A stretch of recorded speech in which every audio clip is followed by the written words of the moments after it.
Začneme otázkou, čo je to životná energia. Životná energia je zdrojová energia, je to esencia všetkého, čo je okolo teba. Všetko je z nej stvorené a všetci sme z nej stvorení. A práve CAP je Kundalini Activation proces, aktivácia životnej energie. Je to vždycky len v rámci tvojho tela, je to tvoja vlastná energia, ktorú ty už máš, len ju jednoducho troška je potrebné možno rozhýbať.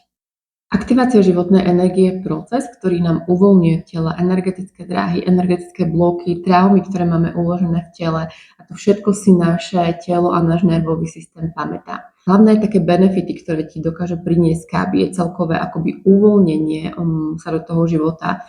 Stagnácia jednoducho tiež odchádza, pretože CAP nám veľmi podporuje to, že sa dokážeme znova rozhodnúť pre niečo, čo chceme.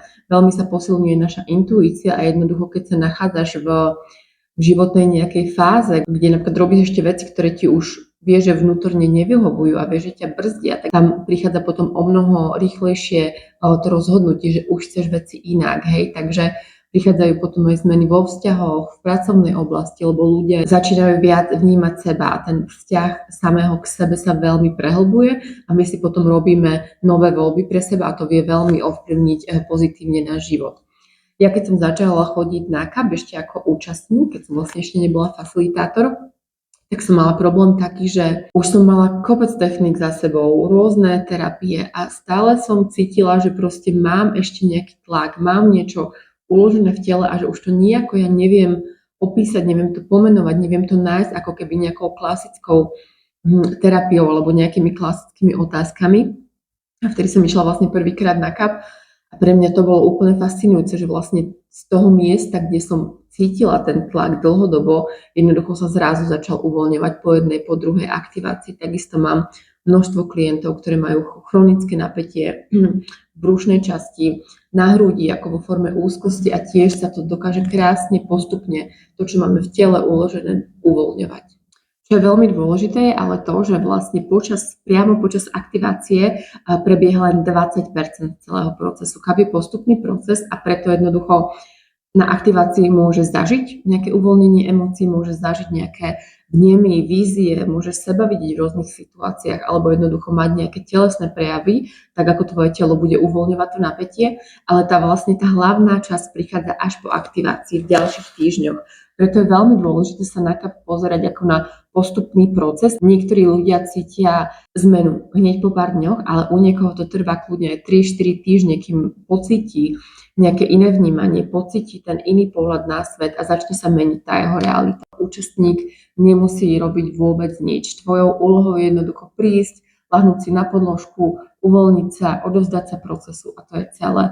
O nič sa nesnažíš, nikam neposielaš tú energiu, nerobíš žiadne špeciálne dýchanie, ani nič proste nemusíš. Práve, že čím viac dokážeš iba ležať a nechať tú energiu, nech pracuje a nech vlastne ten facilitátor robí tú svoju prácu, tak tým je to lepšie pre teba.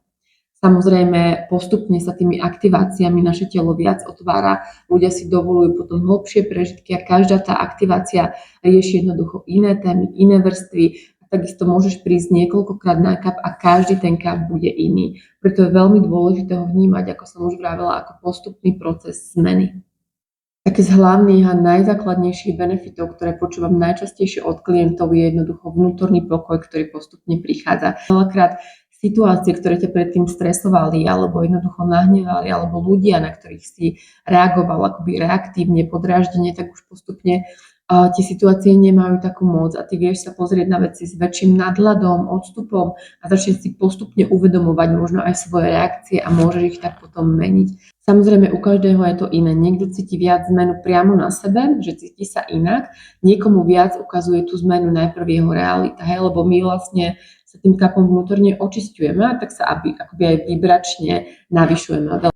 Prichádzajú im rôzne príležitosti, nejaké pracovné ponuky alebo akékoľvek vlastne veci, po ktorých možno túžili, ale tým, že boli zaseknutí alebo zasekaní, tak tie veci k nim jednoducho neprišli. Hej. Takže poznáme veľa krásnych príbehov, kde sa jednoducho ten život ako taký rozbehol.